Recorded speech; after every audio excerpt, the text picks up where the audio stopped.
Hello বন্ধুরা, কেমন আছো? আজকে আমরা ডার্ক মুন দি ব্লাড অল্টারের এপিসোড নাম্বার 10 কভার করব।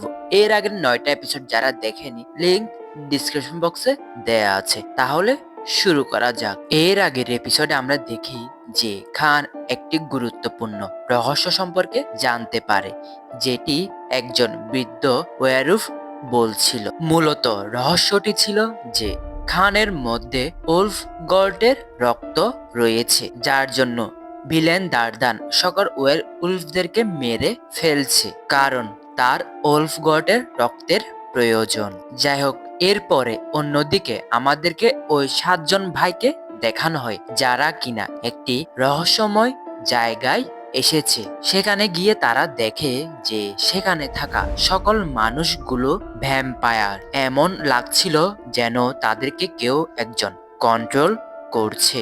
এরপরে তারা মিলে একটি হোটেলের মধ্যে যায়, যেখানের মধ্যে ওই পুরনো অস্ত্রটি রয়েছে, যেটির মাধ্যমে হেলি পুরনো ভিলেন দারদানকে মেরে ছিল, যেটির সন্ধান মূলত সুহাই দিয়েছিল তাদেরকে টেলিপ্যাথিকের মাধ্যমে।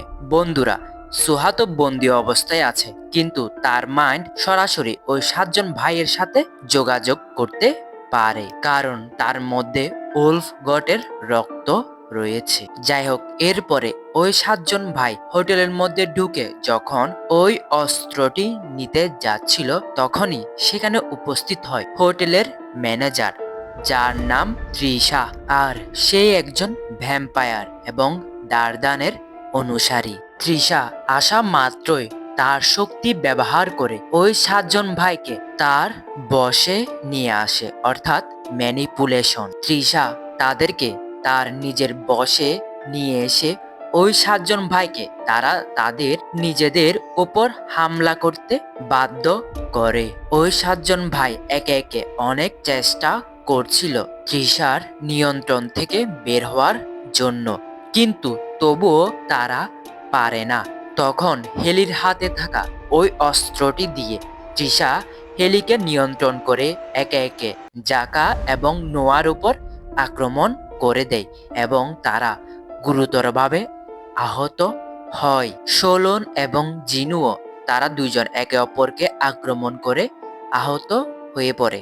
তারা কোনো মতেই তৃষার নিয়ন্ত্রণ থেকে বের হতে পারছিল না। এক পর্যায়ে সোলন কোনো রকম নিয়ন্ত্রণ থেকে বের হয়ে তৃষার গলায় একটি আঁচড় দিয়ে দেয়, যার ফলে তৃষা তার নিয়ন্ত্রণ হারিয়ে ফেলে। তখনই হেলি এসে যখন তার অস্ত্রটি দিয়ে তৃষাকে মারতে যাচ্ছিল, তখনই উপস্থিত হয় তৃষার মতো দেখতে তার একজন বোনের। এরপরে তারা দুই বোন মিলে ওই ছেলেদের উপর আক্রমণ করে দেয়। তৃষা যখন ওই অস্ত্রটি নিয়ে হেলির পেটের ভিতর ঢুকাতে যাচ্ছিল, তখনই সেখানে সুহা তার মিষ্টি ফর্ম ক্ষমতা ব্যবহার করে তৃষার বোন ট্রেনাকে আক্রমণ থেকে বাঁচানোর চেষ্টা করে, কিন্তু পরিস্থিতির জটিলতায় তৃষা ভুল করে তার নিজের বোন ট্রেনাকেই হত্যা করে ফেলে। অর্থাৎ হেলিকে মারতে গিয়ে তৃষা ভুল করে তার বোন ট্রেনাকে মেরে ফেলে, যেহেতু তৃষা ছিল ট্রেনাদের সায়ার। বন্ধুরা, সায়ার অর্থ হলো যিনি তাদের ভ্যাম্পায়ার বানিয়েছেন। যাই হোক, তাই ট্রেনার মৃত্যুর সাথে সাথে ওই শহরের আরো অনেক ভ্যাম্পায়াররাও মারা যায়, যাদেরকে তৃষা তৈরি করেছিল। সুহা তখন বুঝতে পারে যে তার ক্ষমতা কেবল শারীরিক শক্তি নয়, বরং সে চাইলে কুয়াশার মতো রূপ অর্থাৎ মিষ্টি ফর্ম ধারণ করতে পারে, যা যুদ্ধের মোড় ঘুরিয়ে দেয়। সেখানে তখন আমরা বুঝতে পারি যে জিনু, হেলি এবং বাকি ভাইদের ছোটবেলার অনাথ আশ্রমের সেই অগ্নিকাণ্ডের স্মৃতি এবং তাদের তাড়া করে ফেরা শত্রুর পরিচয় আরো পরিষ্কার হতে থাকে।